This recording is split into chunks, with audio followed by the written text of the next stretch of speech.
World War II. It was the good war.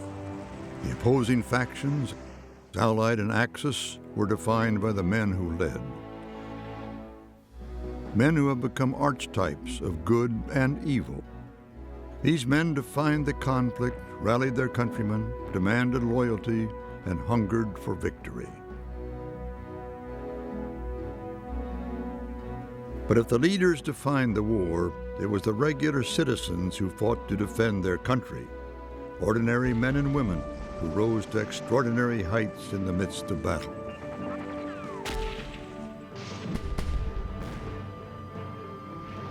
But the memories of World War II were rapidly fading, along with the men and women who lived and fought during this momentous period. Through their stories, we must preserve the valor and courage of the soldier, sailor, marine, and airman who fought this good war. For they are the heroes of World War II.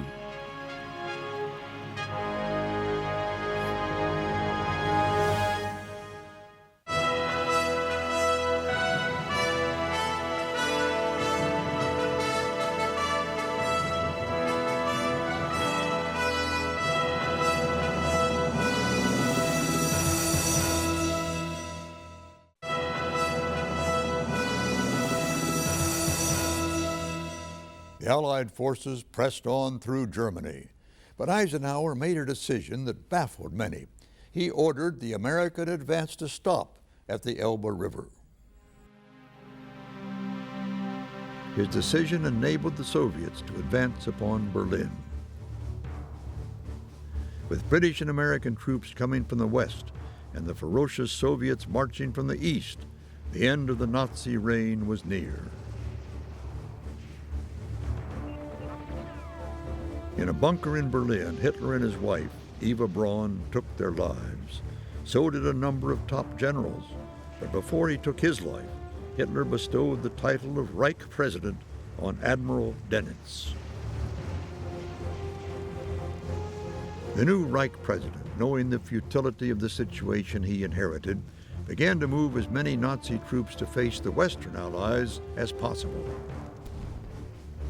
He did not want his German soldiers handed over to the brutal Russians. On May 8, 1945, Germany made an unconditional surrender to the Western Allies.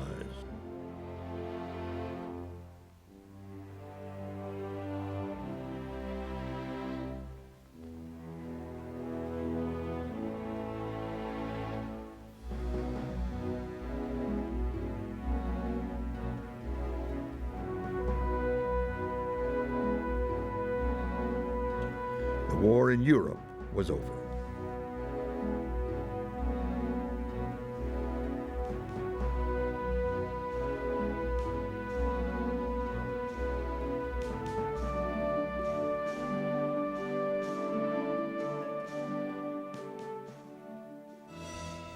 The sheer force of Allied air power probably was the single greatest factor in determining the course of World War II. The well-trained men and the vast numbers of fighters and bombers produced by the United States, along with the British, simply overwhelmed and crippled the Axis powers. The cost to Allies was high, but there was no shortage of young men ready to volunteer. I was in college when Pearl Harbor was attacked. In fact, I was 18, I guess, at the time, and enlisted shortly after that happened. Well, I was in college at the time, and my roommate had always wanted to be a pilot. He persuaded me to hitchhike with him when Pearl Harbor came. Well, as a young kid, I had seen the movie Wings, and the idea of Richard Barthelmess with the white scarf and a smile on his face as he went down looked great to me. 19. I finished my 35 missions before my 20th birthday. 8 or 9 years old when I made my first flight in an old airplane that one of the guys that was taking people up, you know, for flights, took me up. And my dad took me over there and paid $1.50 for me to take a flight in that plane.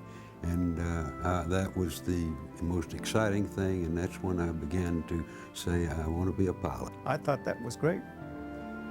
I can still see that little bi-wing airplane that he was flying. After I finished flying school, I wanted to be a fighter pilot, and they needed pilots in almost every category there was. I used to figure that if the guy could, if you say, how many fingers and toes do you have? And if the guy didn't look at his hands or his feet, they made him a bomber pilot. If he had to look, they made him a single engine pilot. So, of course, the fighter pilots don't appreciate that, but. To a young kid, you know, 17, 18, 19, 20 years old, and you can fly up there and soar with the eagles, as they say, you know, it's quite a kick. At that time, the Navy flight training was listed as between age 20 and 28.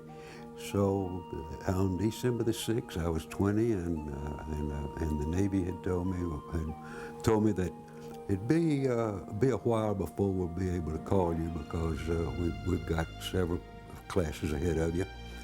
And so, but the next day, Sunday, December the 7th, well, on Monday morning, they told me to pack my bags and report right away.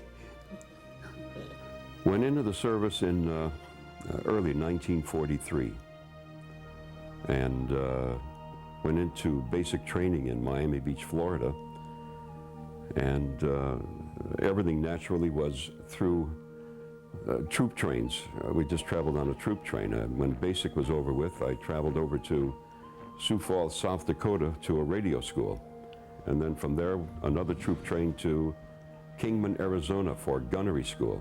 When we were in cadets, we had, this was summertime of '42, and we had West Pointers as upperclassmen. And they liked to haze you pretty well. And if you went to one of their rooms to talk to them and knocked on their door, they would say, "Who goes there?" And your answer was, "Sir, I, Robert H. Powell, Jr., am the lowest lifest, most insignificant Pithecanthropus erectus that ever slithered his slimy, slothful carcass across the portals of your chateau. May I come in, sir?" You know, it sounds silly, but what they were doing is really pushing you to see if they could break you. And a lot of that, they were providing you some discipline. What makes good, I think, good training, and we had good training, and then practice, practice, practice. Strangely enough, we had pilots that were excellent who couldn't keep step in formation when they marched, but they were excellent pilots. So it's hard to say where the coordination started. I think it started after they got in the air. Once you flew an airplane long enough, you became a part of the airplane. It was like riding a horse. You feel a part of the airplane. We went through primary flying, and then we went to basic. In basic, we did a little night flying and formation flying and so forth, and then we went to advanced training in Luke Field, Arizona, and we learned a lot more about aerobatics than we had learned up to that time. And we did a little practice combat, but it was very little, and a little bit of gunnery, very little. And we got our wings, and we were cocky as could be and ready to go. We wanted to find some Germans. The problem with anything like flying an airplane, you've got to work as a team. The thing that I wanted to do more than anything else to ensure that each one of those persons that were flying with me knew their jobs and knew them well. And they knew that they had to because of the consequences that we could face in combat. The training that we did together in Alexandria during the month or so that we were there did a lot to bring us all together and for us to know each other better. And that's when we first started to become a unit, a one plane of 10 men. You've got 4 or 5 months of flying together before you actually go into combat. And it's very comforting to know that the guy that's behind you, in front of you, and back of you is part of the team. Well, you have to develop a camaraderie with the crew. However, you have to keep a little distinction between the officers and the enlisted men for discipline purposes. But they were all our friends, and they knew it, and I think that was important. While the Americans were getting ready to fly to England for their first missions, many of the English pilots were arriving in America to complete their training. I took elementary flying training in England, but then we couldn't do any more because of all the enemy activity. On training flights, you're liable to get shot down, and we couldn't train at night because of the bombers. And so we were sent over to America. Actually, there were about 8,000 RAF pilots came over here for training. And they just kept one or two of us on as instructors, which was fortunate because it gave us more experience before we got over into fighting. When we were going to be going overseas, we went together as a crew. We went as a crew to Lincoln, Nebraska, and we picked up a brand new B-17 that was to be flown over to England. We ended up at Langley Field, Virginia, and Langley Field, Virginia was our, that's where we took off from to go across to England.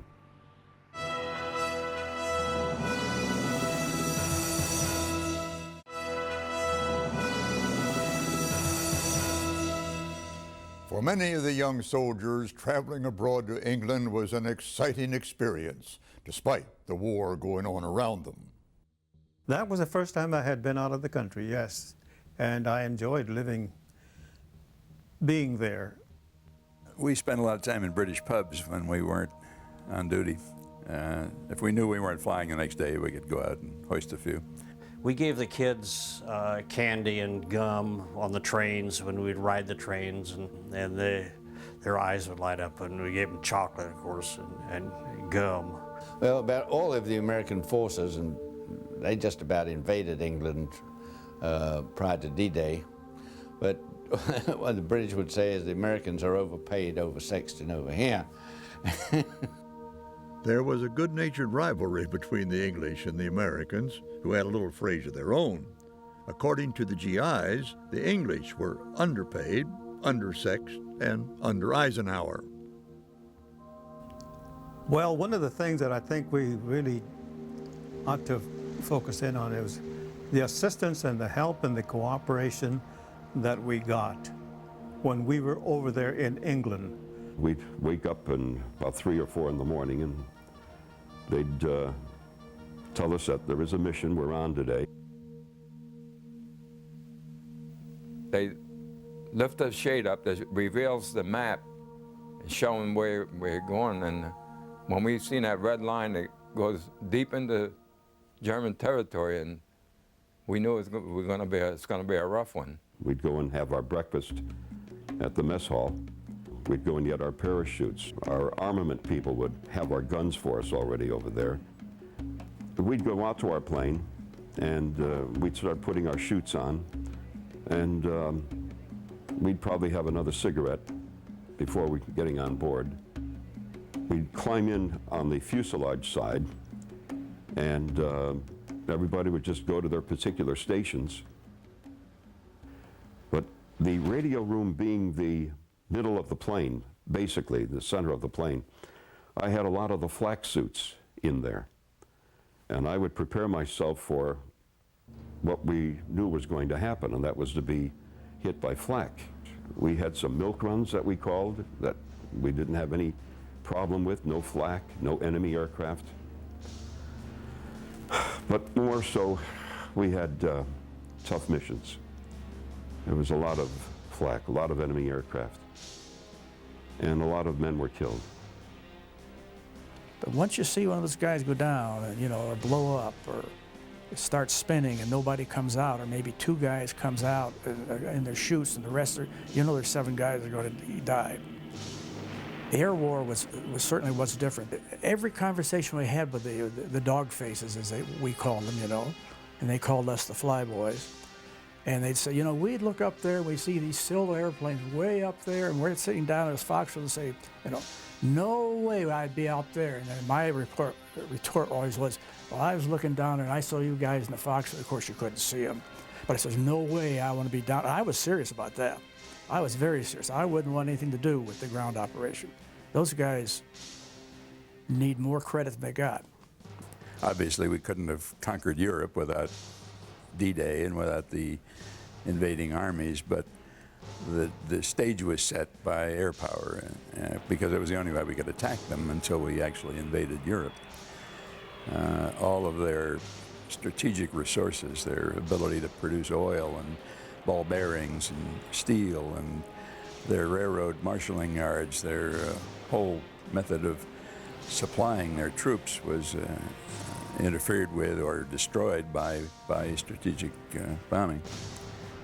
In order to hit their targets more accurately, American bombers flew daring daylight raids deep into Germany. The results were tremendous, but so were the losses. You look out the corner of your eye and you can see 4 flashes, and usually they're in groups of 4. And you know that they're shooting at you. And all of a sudden you see these little black poofs of smoke. It's anti-aircraft shells exploding, of course, and they make a black puff of smoke. And you can see them as you approach the target. And a heavily defended target like Berlin, it almost seems like you could get out and walk on it. It was that thick. The first time you look at those twinkling lights and all of a sudden the bullets are hitting your airplane, Hollywood goes out the window. And all of a sudden, I look ahead and I see these little tiny black puffs. And I look, and I said, Clemens, look, there's flak. Look at the flak. He says, kid, it ain't flak until you can hear it and smell it. And I said, huh? And about a minute later, or a minute and a half at the most, I knew what he meant. They were bursting all around us, and literally you could hear the explosion, you could smell the cordite, very, very strong, and the airplane would bounce with these explosions, and you'd hear like rocks on a tin roof, you'd hear pieces of shrapnel hitting the aircraft. And you talk about one scared SOB, that was me, yeah. You would start counting the parachutes that got out of the planes that got hit, and the buddies in my barracks, we got to be pretty good buddies, you know, the ones in the same barracks. And when I seen them get hit, and it really made me sick to my stomach. My B-25 got hit with anti-aircraft fire, and the starboard right engine, caught fire. We had flak on the right and on the left and ahead of us, behind us, and following us wherever we did. And that's when I did things that the aircraft had never been built to do. I'd dive straight down, pull up, and then flatten her out suddenly. Then I realized that if I didn't give the bailout signal, none of us were going to come out of that. And I decided to give it at 2,500 feet. And at 2,500 feet on the altimeter, I reached down to pull the alarm klaxon, a handle, a red klaxon, which would sound throughout the airplane, and that's a sign to bail out. And as I reached down and grabbed it, I realized I wasn't 2,500 feet at all. I was over foothills, which were maybe 1,500 feet at the most. We'd never get out of the airplane. And thank God, I thought this is in fractions of a second. And I just put the nose straight ahead, and within a few moments, I had crossed our lines into our friendly territory. And I was scared and everything, but I didn't think much of it until I heard chatter on the radio. And somebody said, I saw 083 go down, he was in flames. And I said, geez, that poor son of a bitch. And then all of a sudden I think, 083? That's me.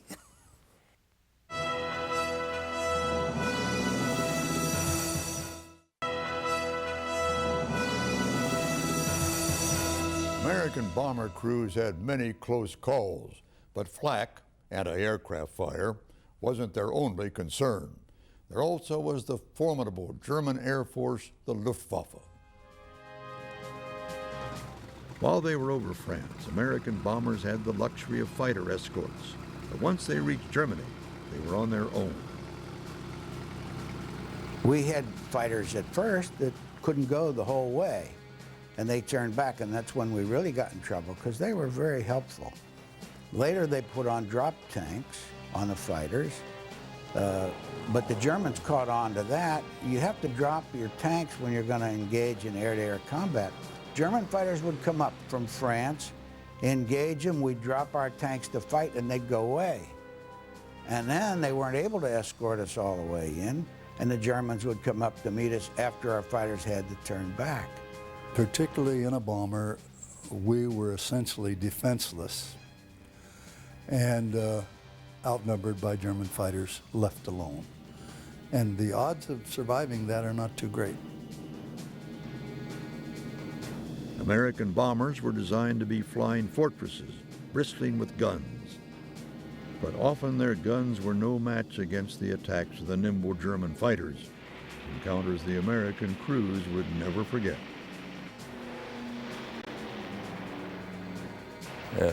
We saw it get attacked by German fighter planes, and they were determined to stop us. I had the two top turret guns were working and one blister gun in the nose. I just knew we weren't going to make it for somehow. I thought we ought to bail everybody out. There was no reason to stay with an airplane with one engine, and we decided we would bail out, but then we couldn't because we found out we had some wounded aboard. The flight leader and I were both hit. It blew the nose off my airplane and hit two of my engines. We both stayed with the formation until the bombs were dropped, and then as we start feathering engines, the formation just leaves us. So we're hanging there, and all of a sudden his entire left wing enveloped in flames and he went down. And we saw several planes go down that were near us that lost a wing or tail section or something that was severe enough to throw them into a spin. We were never turned back. They could shoot down an entire formation, and nobody ever turned around. And we had bomb groups go down to one airplane. That bit I'm quite proud of. But the big plan that the military counted on, the so-called flying fortress concept, was grossly overrated. None of us would ever have survived without the development of the P-51. It had tremendous range. It was probably the best all-around fighter built by the Allies in World War II. We could pick up the bombers as they went into the enemy territory, take them anywhere they wanted to go in Europe, and bring them all the way back. And once we got into formation, started across the channel, that's when we picked up the fighter escort. We were glad to see them. And I remember on one of the long hauls, we were in someplace well east of Berlin. And I look, and there's a lone P-51. We called them our little friends, and they were really made us very comfortable. After the introduction of the P-51, the Luftwaffe could no longer engage bomber groups without getting into fierce dogfights with Allied fighter pilots. And we were doing our thing, zigzagging across the bombers. And we hear on the radio that they're being attacked up ahead of us. And I just started to look around my right shoulder, and just as I spotted these guys, my wingman says, "Hey, we got 4 bogeys coming in on us from 5 o'clock high." And so we come around, and they can't make that turn. We come around at them head on. And here we are, we got 4 Messerschmitts across from us, and we got 4 Mustangs. Their number 4 man started to climb. The other guy makes a steep left turn like this. He wants to stick around and fight. The other guy's going to run away. So I decided to keep my power, keep my speed up, cut across the top of him and pull up. But as I'm going up, he reversed his turn. Now he's coming after me again. And so, okay. I got this thing wide open. I'm pulling up, he's pulling up. We're going like this. And first guy that stalls or runs out of airspeed is in big trouble here. So I'm pulling and I'm pulling, and I'm just praying that I can look over my shoulder and I can see that guy today if I close my eyes. Anyway, all of a sudden I see him shudder and stall, and he has to kick it off or he's going to go out of control. He kicks it around like this, I kick it around. Now I'm right back in the driver's seat again. He's not going to make it, and he starts a slight turn, and I fire a little burst there. I saw a little tracer go off the wingtip. I gave it just a little rudder. It came in, and it got him tremendous explosions all around the cockpit in the center of the airplane. But he keeps on going, just straight. Pretty soon I see his shadow, and he's heading for his shadow, and he meets it with a tremendous explosion. And that's kind of what it's like to be one-on-one in the air wars over Europe in World War II. One of the things that few people realize is that we lost more pilots strafing than we did in air-to-air battles. Strafing airfields was very hazardous. They had guns all around those fields, quad 50s and so forth, and 20 millimeters, and they were shooting from every angle at you. It was kind of like charge of the light brigade. You were going right down through the middle of the guns and shooting up their airplanes, and of course they were trying to defend them. And we very rarely strafed an airfield that we didn't have someone either badly battle damaged or shot down. And some of our pilots didn't like to strafe, but I thought that was one of the most thrilling combat things that you could do, was strafe. I really took to that.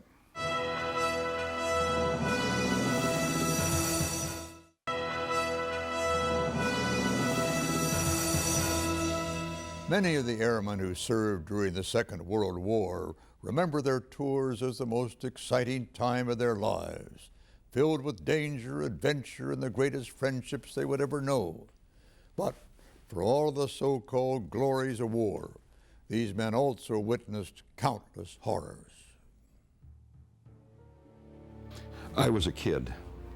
I was a nosebleed kid. The service made a man out of me. What I went through and the death that I saw, and not just from my own crew, but from other planes going down before my 20th birthday is, you know, you don't normally see those things. You know you did it, and you're sort of proud of it now, but still there's times and parts of it that scare the hell out of you.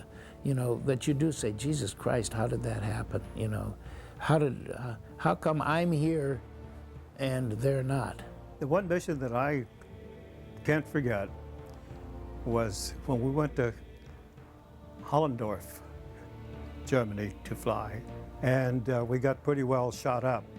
My navigator got hit in the face with some flak or something that opened up his cheek. It didn't get into his bone area, but it flipped the cheek open like that. It was when I got out of the ball turret that I actually saw that Friday, our right waist gunner, and Palmer, the left waist gunner, were both down. Left waist gunner had both his legs cut off from the knees down. The bombardier had a hole in his head. He was mouthing green foam and completely incoherent. The navigator had a large hole in his thigh. We had a parachute that was opened up and put it on top of Palmer. And he was still in the plane when we left there. But we went to our briefing, and we just told them what we saw, what took place. Turned in our guns, called it a day. Colonel Scott, and he stood up and he pulled the string, and the curtain parted, and it was the same target that we had bombed yesterday, and we had lost several B-25s, and we hadn't destroyed the target, so we had to go back. And I was so panicked that I started to, I've never been that way in my whole life, before or since, but I broke out into a sweat. I started to perspire, and I had to go to the John terribly, and my hands were shaking. I hid my hands in my legs, and all I could think of was, how the hell do I get out of this? How do I get out of it? But every man who flew in World War II faced his fears and did his job. Somehow, as a kid, as a youngster, you think, no, it's not me. He's going to get it, not me. I'll never get it. And somehow, I think that's what keeps everybody going. The 8th Air Force alone, I wish I had those figures to me, had tremendous casualties. They lost more people than they lost in the whole war in Vietnam, in just one Air Force in this war. Our ratio of kills to losses was very good, but you know, when you lose one guy, that's still one guy lost, and he's a friend, and he's a face, he's somebody you know.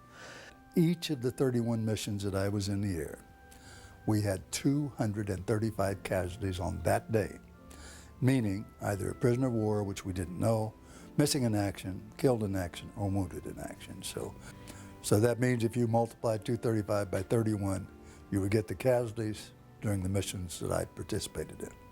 Psychologically, after my first mission, in which I had lost 4 of my crew when we landed, I got 1 back, and I totally lost 3. And having been responsible for them, it bothered me considerably. We had 28 original pilots in a squadron. And we went overseas together, and then of course we started receiving replacement pilots to fill in and extend our service. Actually, exactly 1/2 of them were either killed or were prisoners of war. That's pretty good loss rate.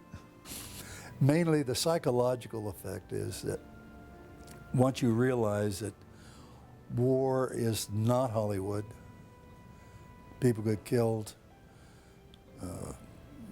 and men lose a leg and things like that, and it's a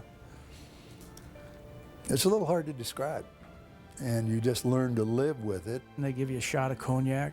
Then you come back to the mess hall if you feel like eating. Most of the guys didn't. They went to the club and had a couple of pints, you know, and something like that, and then back to bed. And 3 o'clock comes along the next morning, you're at it again. Sometimes it seemed unreal because it was 4, 5, 6, 7, 8 hours of mixed boredom and carnage. How did you cope with it? You kind of pulled the blind down, you know, and said it isn't going to happen to me, but you knew you were wrong. But that's kind of the attitude you had to adopt.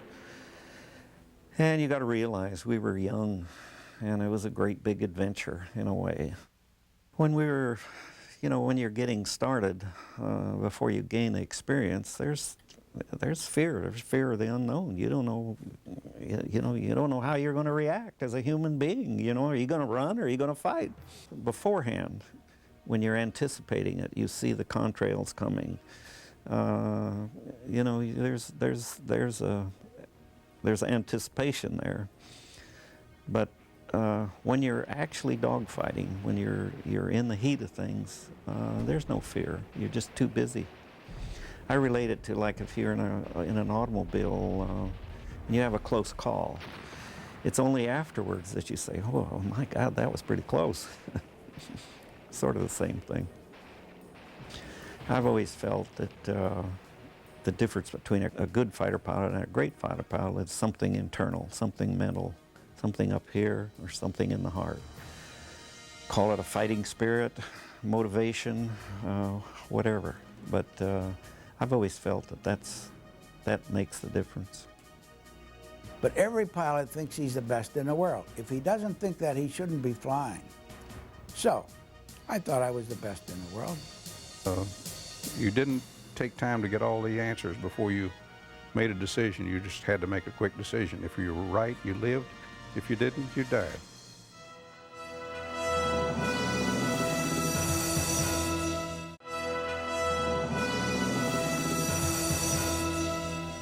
pilots weren't the only ones who held the lives of the airmen in their hands.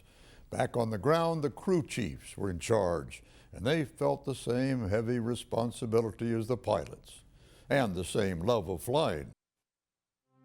Oh, I was flying. I've been up there by myself, but I just one day decided that you're just too ham-fisted, club-footed on the controls to ever be a good pilot, but you're a good mechanic. I quit. I was a crew chief on a P-47, and I was responsible for the maintenance on that aircraft. I don't know just how to explain it, but yes, we had pride in what we'd done. I had the best crew, the best airplane. So the other guys, they all had the same thing. They had the best crew and the best airplane. So it was always this camaraderie between us. We had pride in what we did. We were the best. We wanted to be because somebody had attacked our country and we weren't putting up with it. And this was the way we operated.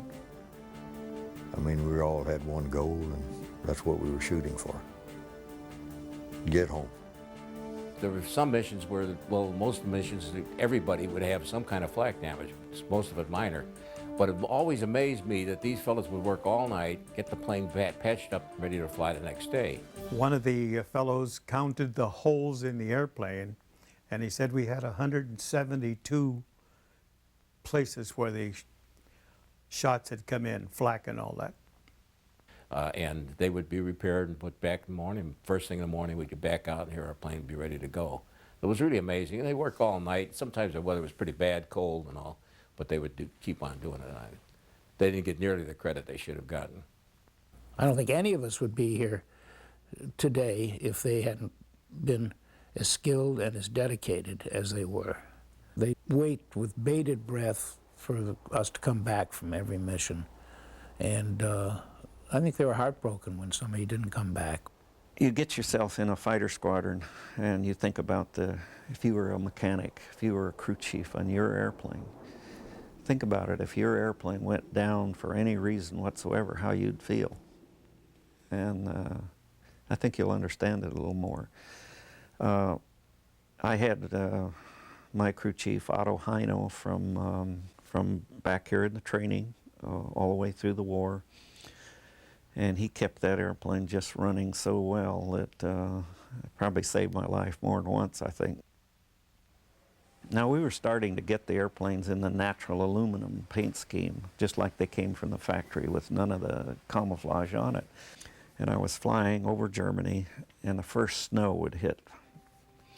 And I'm looking down at a flight below me, and there's two camouflaged airplanes and then two natural aluminum airplanes. Well, guess which one stood out the most? The dark one, the camouflage against the snow. And I said, you know, this airplane, next time it goes in for heavy maintenance, let's depaint it and put it in the natural aluminum paint scheme. Well, I didn't think any more about it, and next morning we have breakfast and get our briefing, and I go in and we brief, and I get my parachute, and my revetment was right by operations, so I just walk out. I walked out, climbed up over this revetment, and I looked down at this airplane, and there it is in gleaming aluminum. And these three guys are sort of standing there at attention, and their hands were literally raw. They had gone all night long, rubbing that with gasoline and scraping and getting it all cleaned up, ready to go the next day. And I felt a little bad about it. I thought, my God, did they think I gave them a direct order to do that? And I thought about it a little bit. They did it because they wanted to. Well, we wanted it in the best possible shape we could because we did not want to lose a pilot. I mean, we tried to keep the airplane as fine a shape as we could under the conditions. And we never seemed to have any problems. We got the job done. Strange thing is that our ground crews put us in the air day after day after day, but they never knew really what was happening. They never really knew except what we would maybe come back and tell them. But over in around after the Battle of the Bulge, about the time of the Battle of the Bulge, our group was moved over to Osh, Belgium. And On January 1st, 1945, the Germans decided that they would attack all of the Allied airfields, fighter bases, simultaneously on January 1st. We had a patrol of 12 airplanes that were preparing to take off, led by Colonel John C. Meyer, who was one of the leading aces of the war. And he saw bombs hitting the other end of the field, and he called the tower and said, "What's happening?" And they said, "We're under attack." He said, "Let's roll them, boys." And they went into the air, and as his wheels were coming up, just as his wheels came up, a German plane went across in front of him, and he turned about 10 degrees and shot it down. To me, that was so dramatic because for the first time, our enlisted men, our ground troops, our ground officers and so forth, were seeing their pilots in action, and they were watching their pilots shoot down German airplanes right above them. They had 23 victories and lost not a single airplane. And to me, that was really dramatic.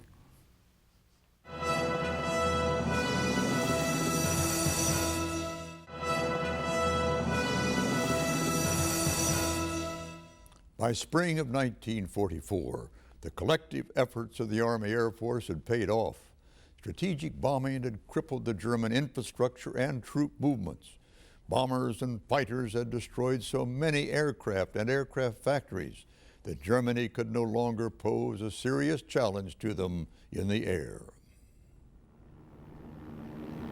Many of Germany's battle-tested flyers were gone, and the few aircraft that remained were in the hands of inexperienced pilots. With air superiority established, Allied forces on the ground were able to push toward Germany and total victory in Europe, and later, victory in Japan. I think the war would have gone on much longer had not we had the air power that we had.